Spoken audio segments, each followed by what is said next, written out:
여러분, 가나안 땅에 정착한 이 이스라엘 백성들에게 아주 큰 일이 일어났습니다. 그 일이 무엇이냐고 하면 오늘 이 본문의 말씀에서 나오는 것처럼 이 그들을 가나안 땅으로 인도하여 내고, 그리고 그 가나안 땅을 정복했던 그들의 지도자 여호수아가 이제 하나님의 부름을 받고 죽었다라고 그렇게 기록이 되어져 있죠.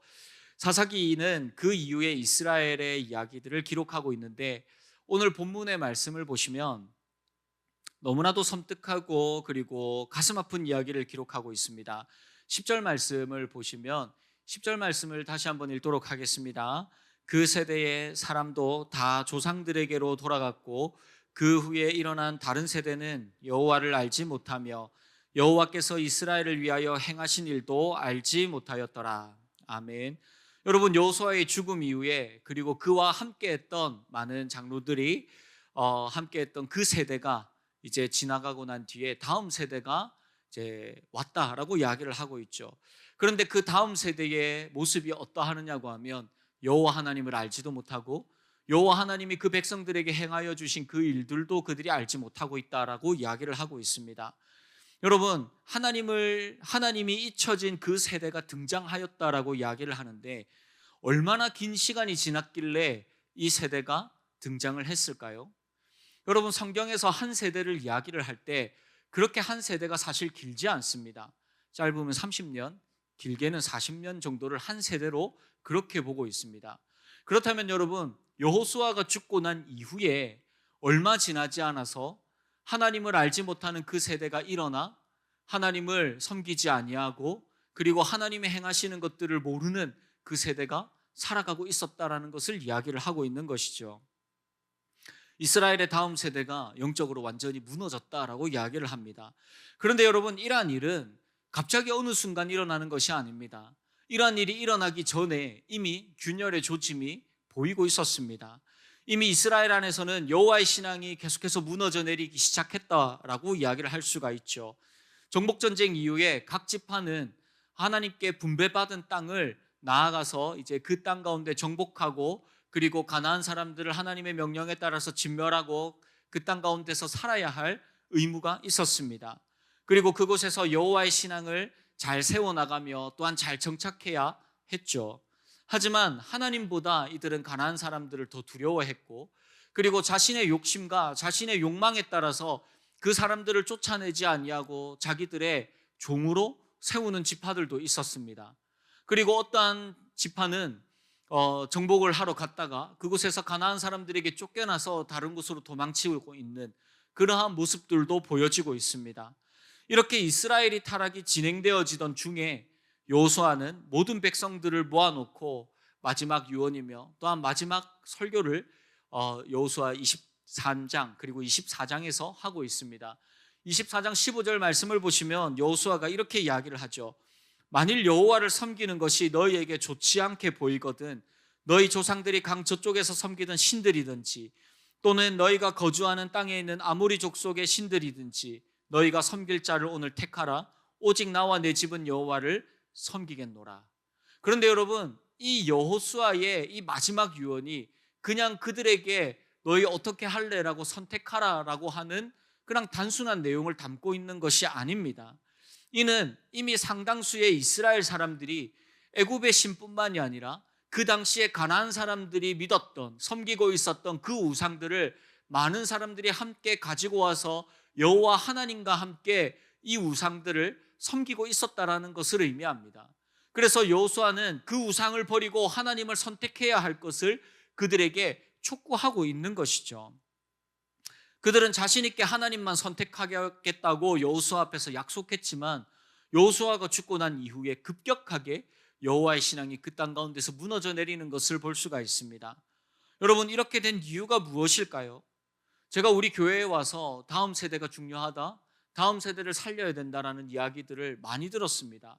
그런데 여러분, 이러한 고민은 우리 교회에서만 하는 것이 아닙니다.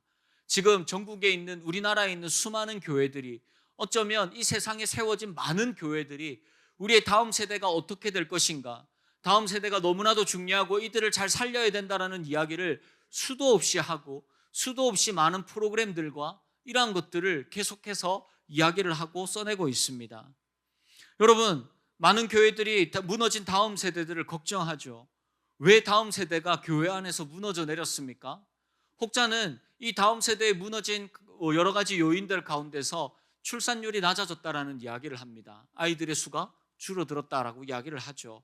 교회가 다음 세대의 문화를 이해하지 못하고 세상을 따라가지 못해서 그렇다라고 그렇게 이야기하기도 합니다. 그런데 여러분, 아이 출산율이 줄었습니다. 그렇죠? 그것과 함께 중고등학교의 복음화율도 줄었습니다. 그 중고등학교의 복음화율이 채 3%가 되어지지 않습니다. 그러면 반대로 생각해 볼까요? 우리가 그리고 우리 교회가 나아가서 전도해야 할 영혼들이 그곳에 97%가 있다는 이야기죠. 출산율이 떨어졌다는 이야기가 우리에게 변명이 되어질 수가 없습니다. 여러분, 가장 큰 이유는 다음 세대를 위한 프로그램의 부재도 출산율도 아닌 가장 중요한 신앙의 전수에 문제가 있다는 것이죠. 여러분, 우리가 한번 잘 생각해 볼까요? 우리는 우리의 자녀들에게, 우리의 다음 세대들에게 과연 무엇을 가르쳤고 무엇을 지금 가르치고 있습니까? 우리가 하나님 중심의 삶을 가르치고 있고, 그리고 그 삶에 모범이 되어진 신앙의 선배로서의 삶을 우리가 살아가고 있느냐는 것이죠. 아니면 세상의 가치 기준을 따라서 살아가기를 원하고 그것을 혹시나 우리가 가르치고 있지는 않습니까? 나는 어른이니까 나는 교회에 나와서 내가 열심히 하는 건 괜찮지만 너는 좋은 대학에 가서, 너는 좋은 곳에 취직해서, 너는 그렇게 안정적이 되었을 때에, 세상의 많은 것들을 가지고 네가 살아갈 그때쯤 되어졌을 때에 그때 신앙생활을 해도 늦지 않아 라고 우리가 그렇게 우리의 자녀들에게, 우리의 다음 세대들에게 그렇게 가르치고 있지 않느냐는 것입니다.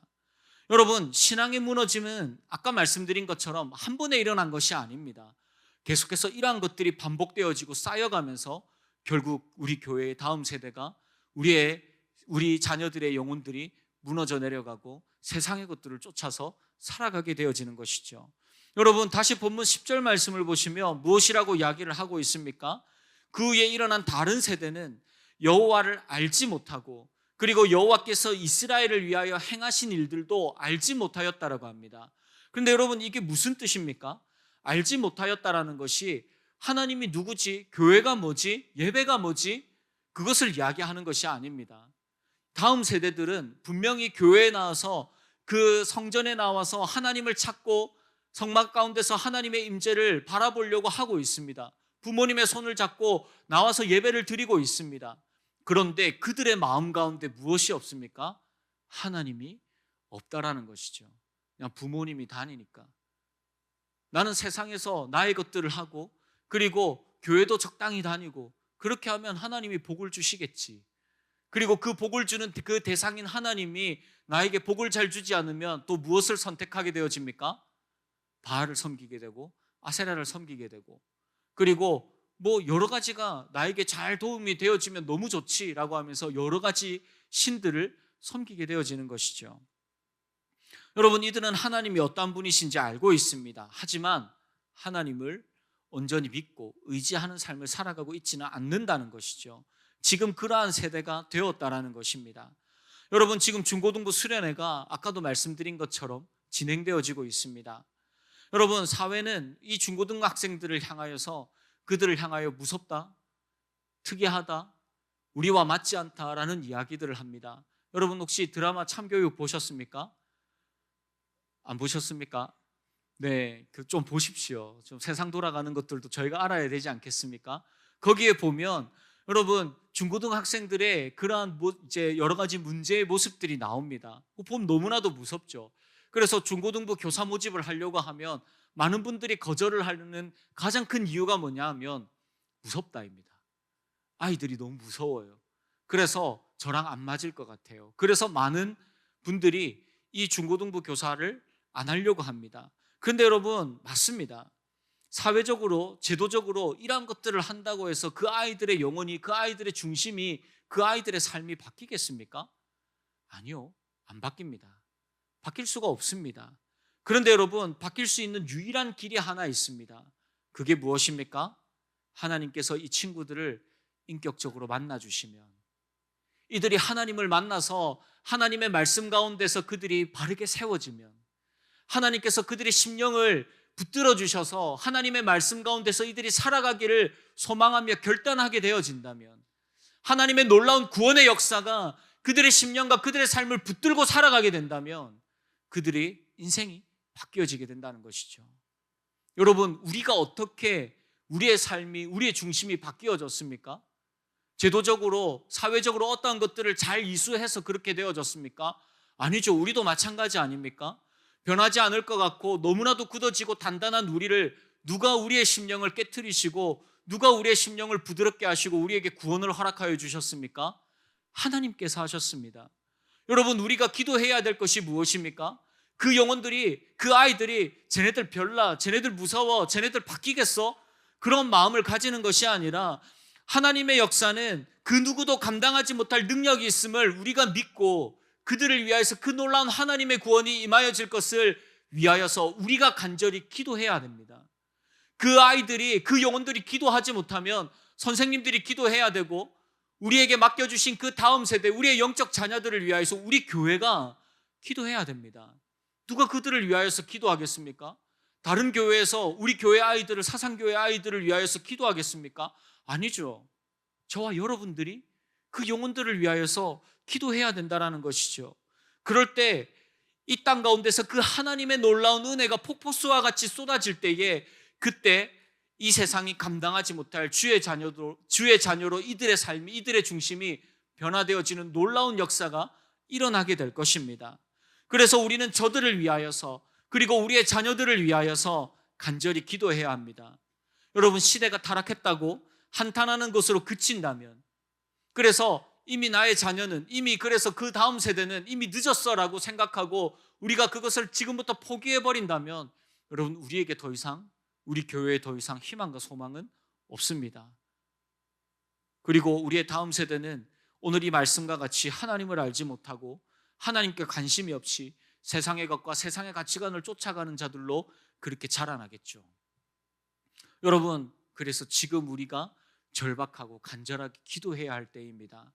여러분, 우리가 매일매일 그 아이들을 바라보며 기도하지 못한다 할지라도 지금 얼마나 잘 됐습니까? 지금 밑에서 애들 수련하고 있잖아요. 그럼 우리가 위에서 뭐 해야 되겠습니까? 우리가 필요한 것들 간구하는 것도 좋습니다. 기도회가 마치고 나면 여러분들 마음껏 간구하십시오. 그런데 지금 이 시간 우리의 사랑하는 주의 자녀들이 하나님을 만나고 우리의 다음 세대들이 하나님을 알지 못하는 그 세대가 되어지지 않도록, 우리가 그렇게 살아가지 못했고 그리고 우리가 그것에 그 신앙의 모범을 보여주지 못한 우리의 모습을 하나님 앞에 온전히 회개하면서 우리의 다음 세대들이 다시 하나님의 은혜 가운데, 그 말씀 가운데, 그 성령의 충만하심 가운데서 이들이 하나님과 함께 동행하는 놀라운 예수 그리스도의 세대, 그 하나님께서 찾으시는 참된 예배자로서 이들이 세워질 수 있도록 우리가 지금 너무나도 간절하고 절박한 마음으로 기도해야 할 때입니다.